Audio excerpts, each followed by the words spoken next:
In this episode, we are going to speak with Ben Cena, who's going to tell us all about how to use Amazon to generate buyer leads for your high-ticket coaching business. So stay tuned.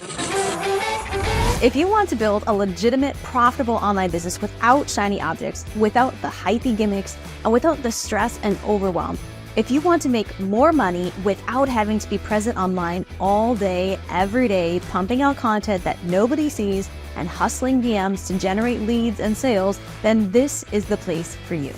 Welcome to the Digital Trailblazer Podcast, your online business university, where you'll learn how ordinary people start from ground zero with no influence, no email list or audience to sell to, and no business or marketing experience, and go from working 9-to-5 jobs to building successful 6- and 7-figure online businesses and all the steps in between. Learn the strategies that worked and what didn't. Learn the mistakes that they made and how to avoid them, and then learn their plans for scaling their businesses and taking things to the next level.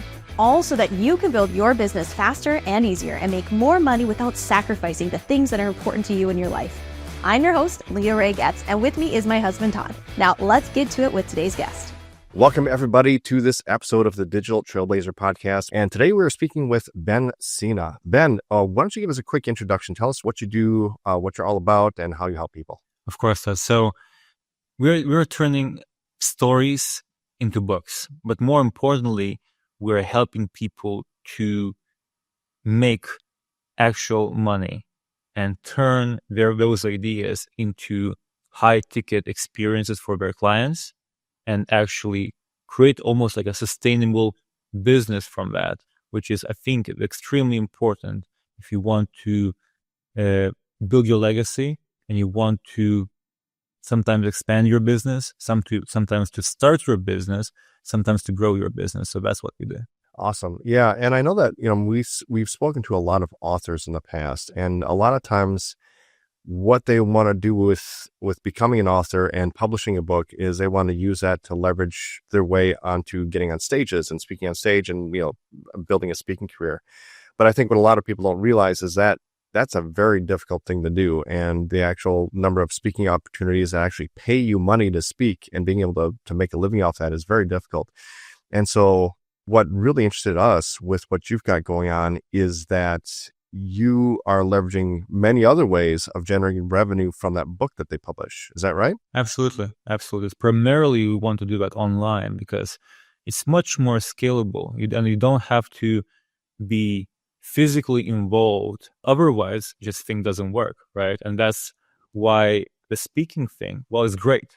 It's great. Some of our authors do that, and it's a great leverage tool. It's great to keep the momentum going after the book is out there, live, going. You're building that momentum. But if you want to almost like unplug, your book is out, right? And you don't want your book to be out. You have to be optimized in the online space. Right. Yeah. And so I know for our audience, we've got a lot of coaches, course creators, affiliate marketers, different types of online business owners. And one of the ways that I know that we talk about a lot of differentiating yourself, kind of getting yourself above the competition, is to publish a book. And that's one of the things that, if you're creating a free PDF lead magnet or some sort of online course, those things are really easy to kind of get out there. But publishing a book, that's something that obviously is going to take a bit more time and effort and probably planning. So why don't we start from there? Before we even get started with marketing it and things like that, just getting it written and published. Tell us about that process. It is complicated in a way, right? And the complication comes if you want to get things right. For example, in our process, we have 59 steps, right? Along the way, 59 small steps that you put all the pieces together. Most authors have 5 steps. They have just 5 things that they do. Okay, I'm going to write a book. I'm going to have a title, cover, all these things. I'm going to slap it out there. And yes, let's see what happens. Maybe I'm going to try to run some Facebook ads, maybe some Amazon ads. If it doesn't work, well, bad for me. Bad luck. But really, the process is, and we actually created a PDF for that as well. It's pretty simple. It's phases, right? We have 3 main phases. Before the launch of a book, as we said, we're not going to talk about the publishing and marketing yet. But before you publish a book, There is really a few key phases there. Phase number one is where you craft your message. The combination between the book title and the cover is key. People do judge a book by its cover. Let's not forget about that.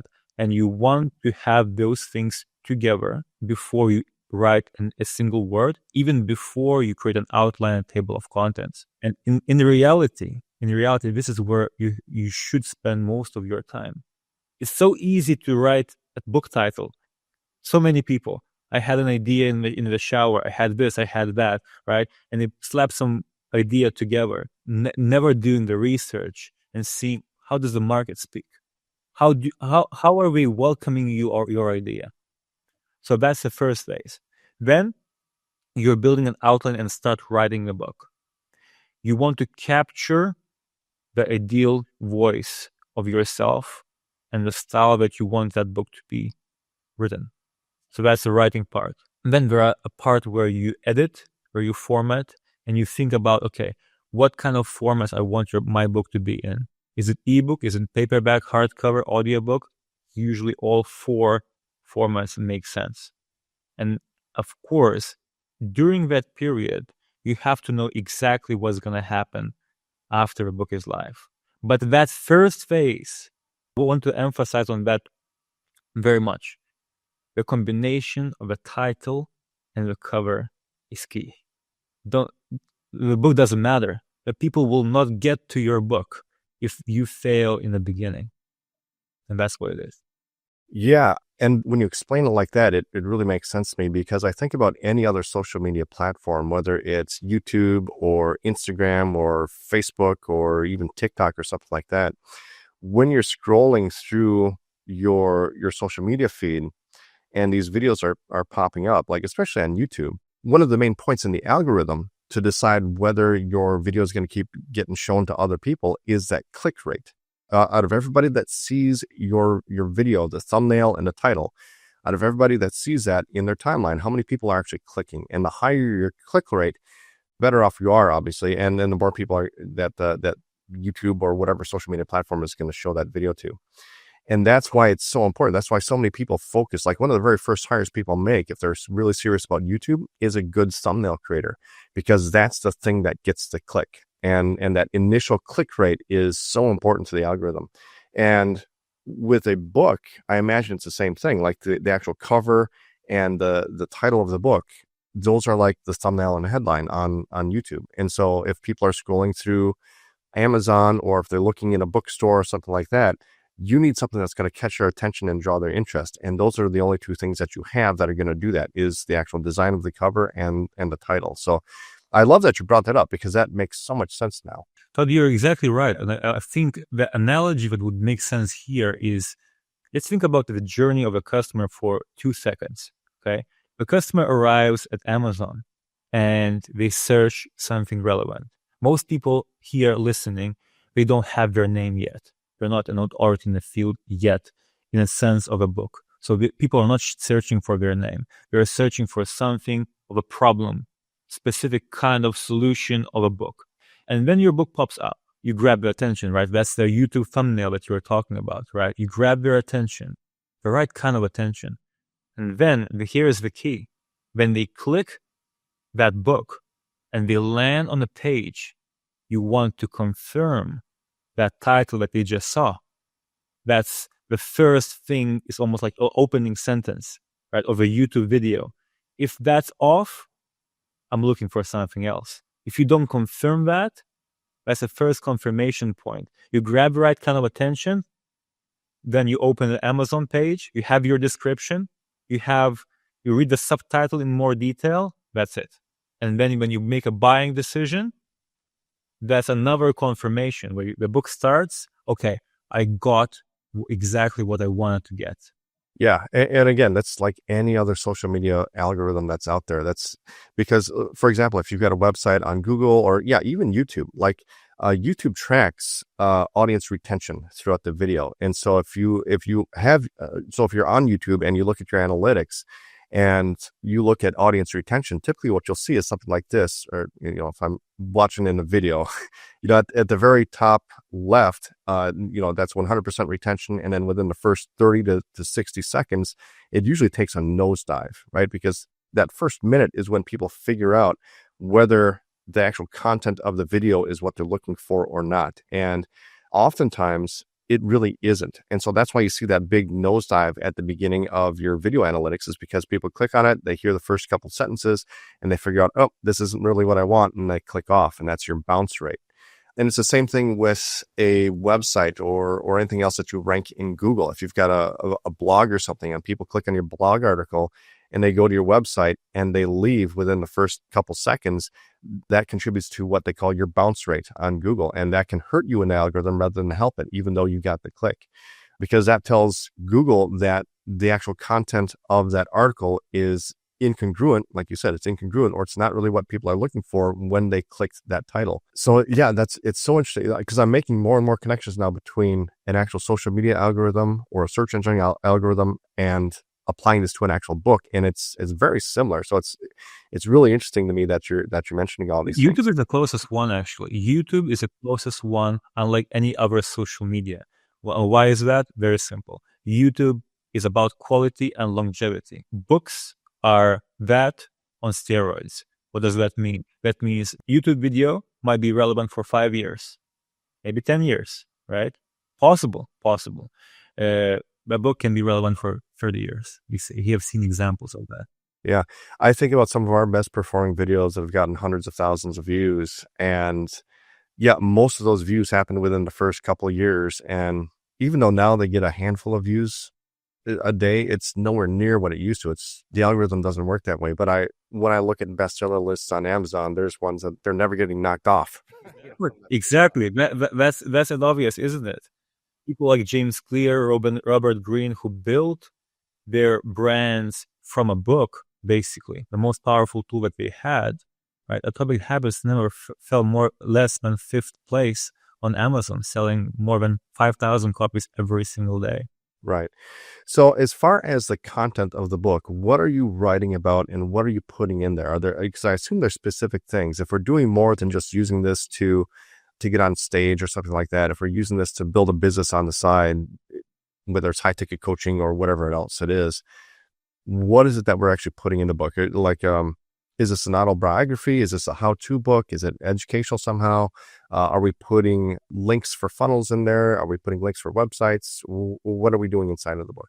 Yeah, that's a very good question. Here's what we learned. How the best way to approach that long term, so your book creates a great customer experience. Amazon reviews, the main platform for everything. If you overdo something, if you overdo the links, you overdo that, you're going to get bad customer experience. Nobody's going to care anymore. Now, here's what we learned. The book has to be written in a way. So at a point where you want to extend customer experience, like with something subtle, like a QR code that makes sense, it has to be a natural thing. Most people forget that people come to a book to read it, not to go somewhere else. But there is a point in a book always where it makes sense. Listen, now is the time to implement. That's a point where it actually makes sense to do something. But in order to implement, you have to take them from a book to another place. And if you manage to explain that right, in the right place, in the right chapter, where you are actually talking about that, opposed to, here are my resources, here's my thing, here's this, here's that, then you extend that customer experience. And I'll tell you this, Todd, Amazon, being the most powerful platform, over 65% of all books, including paperback and hardcovers, are being sold on Amazon, and that number is growing. In their guidelines, they have customer experience about moving people from a book and outside. And they don't like that particularly. So you have to be very specific about how you do that, where customer experience becomes better, not worse. And we have seen examples of books taken down because of these, I call these people spammers, even though they have good intentions, but you don't take the time to read the guidelines. And that makes sense when you think about it. So now going back to those specific places, yes, it makes sense to do something like that. But you are positioned in a way so when people expect, okay, now is the time to go from here to there, and then there is that video where you're extending that journey. Mm-hmm. So that next step, that QR code, what are some good resources to send people to? Is it typically some sort of a download? Is it a webinar? Is it a mini course? Is it a book a call link? What do you see working best for people? Very good question. From a practical standpoint, we learned that in most instances, if you're a business owner, if you're an expert in the field, or you consider yourself as an expert, the link, depending on the format of the book or the QR code, moving into a page with a video where you welcome them and say, I'm glad that you read my book and you got to this point. You create that connection. And it is a video. And you say, well, here is the next step. And that next step is usually to book a call. We learned that booking a call after people watch 5 and 7 or a 7-minute video is a great way to, first of all, build a relationship, create an authority situation where I'm almost like a fan. We actually have strategies around that. One of them being either me as an expert or one of my team members will jump on a call with you to talk about this opportunity and this other step that you have to take, and actually you show up instead of your team member. And that creates this great experience. So we are in a position to talk about something serious, an offer that is priced at $2,500, $5,000, sometimes $10,000. And they're willing to take that leap because they are in a great position to not you try to sell me something, but I'm here because I want your help. And that's the key. Yeah, that's interesting that you mentioned that, because if I'm thinking about like a free PDF lead magnet or something like that I'm running ads to and people are downloading, typically that next step that I put in the lead magnet is something, it's a very small step. It's not typically book a call. It's something like, hey, join my free Facebook group, or check out this YouTube video, or check out this webinar. It's something else that after they join that next step, then we can nurture them for a bit. And then maybe after that, we can book a call. But with this book, I imagine, especially if you put it somewhere in the middle, they've consumed so many pages of content that they're much warmer now. And they're probably, if they go to a video and then get invited to book a call, yeah, that makes sense that they would be more open to that because they've, like you said, they're much more of a fan now. I think it's a higher quality lead is what we're looking at here. It's good that you mentioned that. What you learned from the data that you collect is 3 times in a book is optimal to include that leap, that next stage, 3 times. In the beginning, in the very beginning of the book, I'll tell you why. And in the middle, in particular chapter where it makes sense the most, not necessarily right in the middle, maybe 4, maybe 5, chapter 5, maybe 6, maybe 7, right? Depends on the content and nature of your book. And at the very end, right before the conclusion. Now, what you learned is about 90% of people scan the QR code or click the link. It's the first link in the book, right after the introduction. Now, why is that? People who will click the link, they not necessarily are readers. Sometimes they're scanners, and sometimes they are too busy to read. But the offer that we found is very attractive. But what makes a difference is a purchase decision that people made. Because these people, they're not your lead magnet people. These are customers. They paid $20 to get your book. And if they scan the QR code and they're going to the next step, they're different people. Now, why do you want to do that in the very beginning? If you do that right and do that in a subtle way where it actually makes a lot of sense, most people, even if they get to the middle of the book, they're going to go back and they're going to scan that QR code or click the link later down the line in the very beginning of the book anyway. Sure, it's easier to find. It's easier to find because you know where that is. So in order to get that data, did you have to put like different links for different parts in the book? You're exactly right. I'm a data freak. I want to know everything where it makes sense.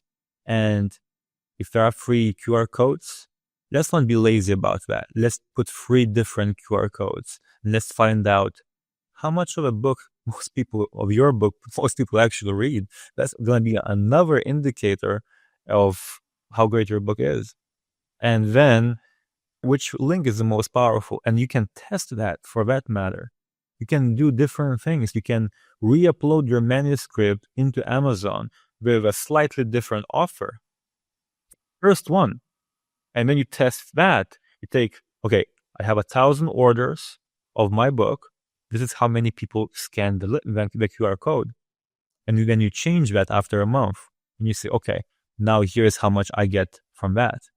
Let's not be lazy here, because what you're doing is almost like a YouTube thumbnail, right? This is why you see people testing different thumbnails even as the video is already out. You want to optimize. You want to optimize and optimize, especially if you want to get high-ticket clients from a book. That 20% difference, 50% difference, sometimes 100% difference is a huge deal. So even after you've launched your book, you can go in, and because I assume these are print-on-demand books that you're selling on Amazon? Yeah. Or ebooks or something? Absolutely, yes. Amazon KDP is, of course, the main driving tool here. Okay. And so even after that book is published there, you can go in and you can edit the manuscript. Does that create a second version of the book? So it still looks like an original book. That is something that hadn't even occurred to me. I think a lot of people expect that when you publish a book that it's written in stone and you don't really change it, right? I love that you actually go in and you look at the data, you look at who's scanning the codes, you see how far they're getting in the book, and then based on that, you can edit it and improve upon that. That is so awesome. I love that. So, okay, let's move on now to publishing this or getting it to rank in Amazon, because I think that's probably the next big step is how do we get the exposure on Amazon to actually make the book sales? Explain to me that process, because I think that a lot of people don't really understand the whole process of actually ranking something in Amazon. Absolutely. And I think people will appreciate the specific tools that you can use in order to get that done. Now, let's picture for a second, right? And most people talk about that as a big deal, and it's actually a big deal. The moment your book goes live, and I talk about Amazon specifically because that's the main thing. If you want to reference something and you want to see how great that book is, where do you go? You go on Amazon. So let's talk about Amazon. Let's not even go anywhere else. So let's picture this. Your book is live there on Amazon. You have 30 days to capture people. Why 30 days? Algorithm is working for 30 days. So you want to establish your book with steady sales in the first 30 days. Otherwise, your book is going down and it's never going to go up, right? This is what we learned. And Amazon algorithms are built this way because they want to know how serious of the author you really are. Like a YouTube creator, how serious you really are. If you go to sleep for a month, well, usually you don't come back, right? Especially in the beginning, especially if these are your first videos. Now, a few different things. You must do Amazon ads. That's one of the things. And that's the main driver. Now, why Amazon ads? A lot of people talking about Facebook ads, let's do this, let's do that, email marketing, all these things. These are more challenging. Amazon native infrastructure is built in a way where people trust Amazon. And we learned that is the number one tool. And the goal there in the very beginning is not to make profit.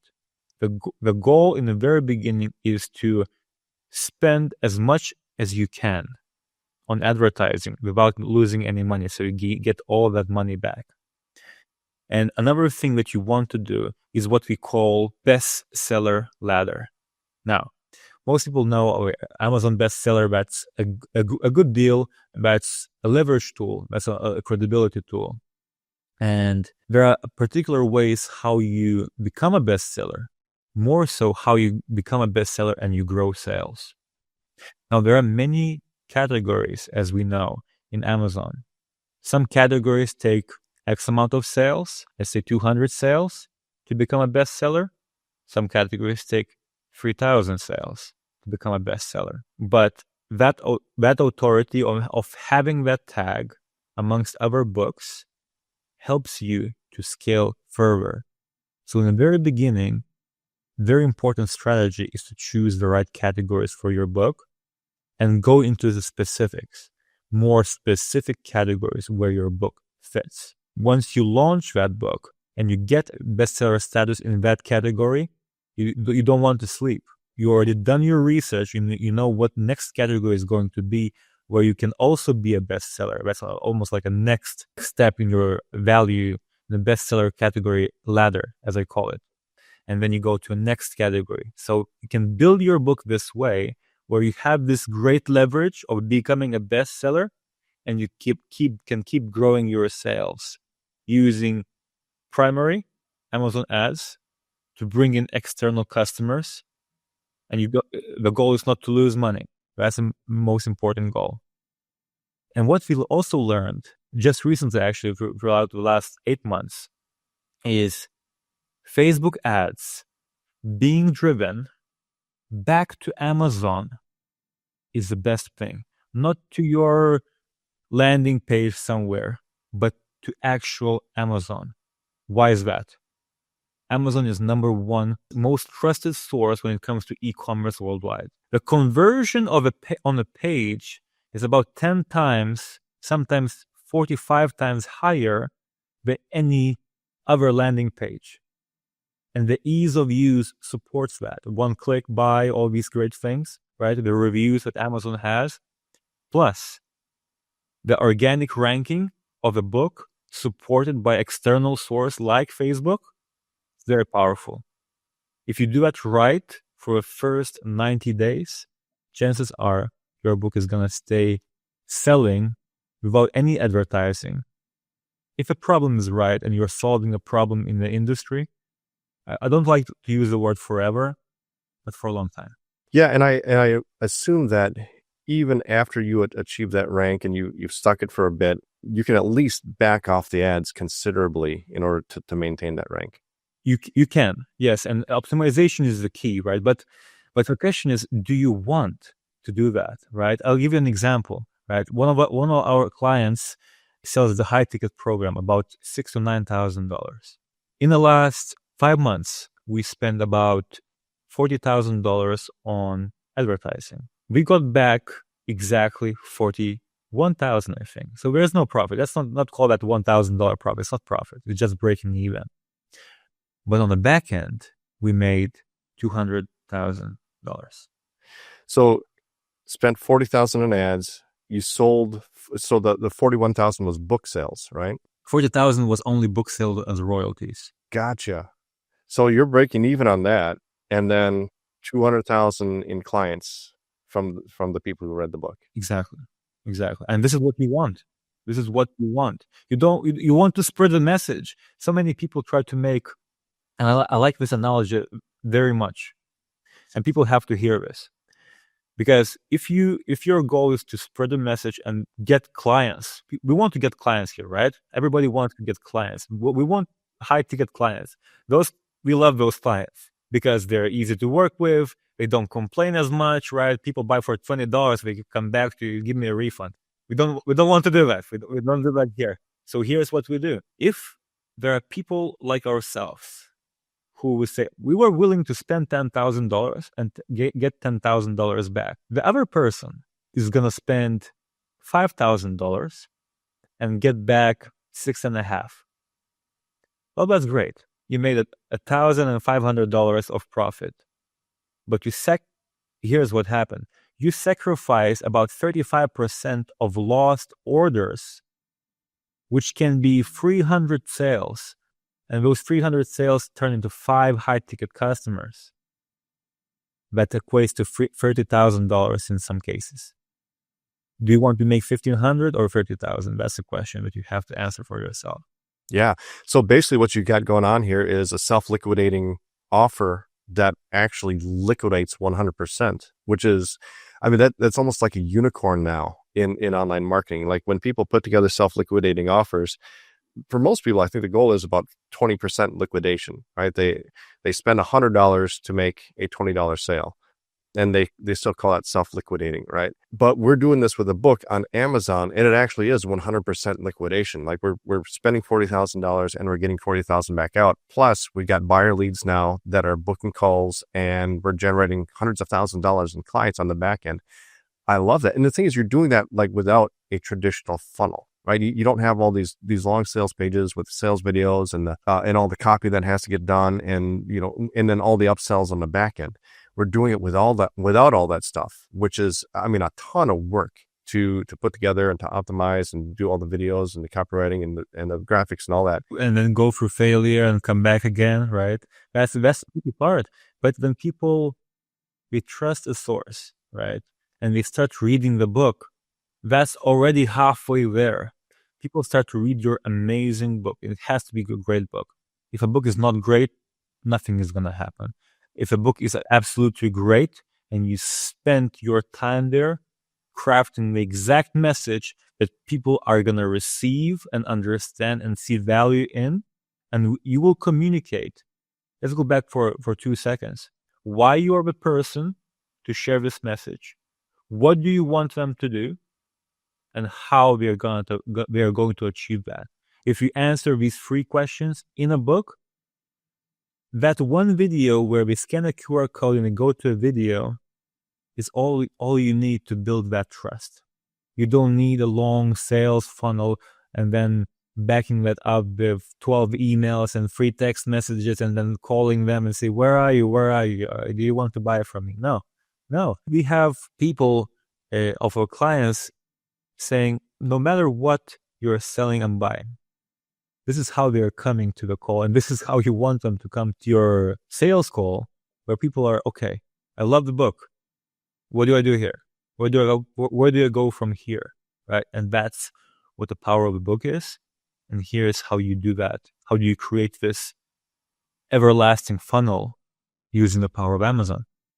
And I think the other thing that a book does for you that a lot of other social media platforms don't, like you think about the direction that YouTube is going and TikTok and Instagram and Facebook, it's all this short form content. It's like they're all marketing towards the ADHD type of person that has like a 3-second attention span, right? And the thing is, like, to try to catch somebody with a 3 or 7-second attention span and get them to book a call and then actually show up for the call and not flake out, and then all that stuff, and then get them to actually buy at the end. You're marketing to a much different person there than you are with long form content, right? Like if you're creating long form videos on YouTube, if you are doing, podcasts where people are listening for 15 minutes, 30 minutes, an hour to each podcast episode. If you're writing a book, right, where people are actually sitting down, they're very intentional about consuming the content, they're reading the book or at least skimming it, right, getting the parts out that they want. That's a much different person that you're marketing to than someone who is doom scrolling on TikTok and watching 7 seconds and then clicking and just not even really putting much thought into what they're doing. They're just clicking to download things and getting on your email list, right? So let's think about that for 2 seconds. You want a person who scrolls a videos of 3 to 6 seconds to join your 8-week program, 8-week experience. How likely is that going to happen? Opposed to, let's see, I love YouTube. I love comparing YouTube to books. Somebody watch your 30-minute explanatory video, which is so amazing, and then they book a call. Imagine that person reading, actually sitting down. Think about customer experience. Sitting down, reading a book, taking their time, unplugging from everything, right? And then they go to the next step. So they are in a position. And that's why on the next step, you don't want their crappy resource. You want to extend that connection from a book. Here I am. I would love to connect with you. Here's the next step. And then you talk about what the next step is and how much it costs. Yeah, it's such a powerful way of building your business. And I love everything you're doing, like translates, like I can tell you've got an analytical marketer's mind. A lot of the other people that are teaching others how to publish a book and launch a coaching business, they are analyzing the numbers that you just laid out for us, and analyzing, the position of the QR code and how far of the book are they getting into before, when they read it, and then re-uploading and testing. I love that you're doing all that stuff. The smallest changes and improvements in each of those steps, I mean, hundreds of thousands of dollars of difference in the end, as far as clients and customers and building your business. It has such a snowball effect in your business when you can do those things. At this point, I'm sure there's a lot of people who are curious about this and about you and what you do. So if people want to learn more about you and what you do, where's the best place to get more information? Well, it's very simple. We built that very simply. So you just go to highvalueauthor.com, and everything you're going to see in there, and you're going to have an opportunity to speak either to me or my team and see how that idea can turn into this high ticket client generating machine on Amazon, while building your legacy at the same time, while you want to keep growing those sales at the same time, and it's at the same time building your authority as well. Awesome. Ben, thank you so much. This has been just an amazing conversation. Thank you so much for being on our podcast and sharing with us today. Todd, it was a pleasure. You've been listening to the Digital Trailblazer podcast. For show notes and information about today's guest, head to digitaltrailblazer.com. Now, if you love this episode, if you got some value, make sure you leave us a review and subscribe. And be sure to share this episode with anyone you know who could use help to build their business. Thank you for listening, and we'll see you next time.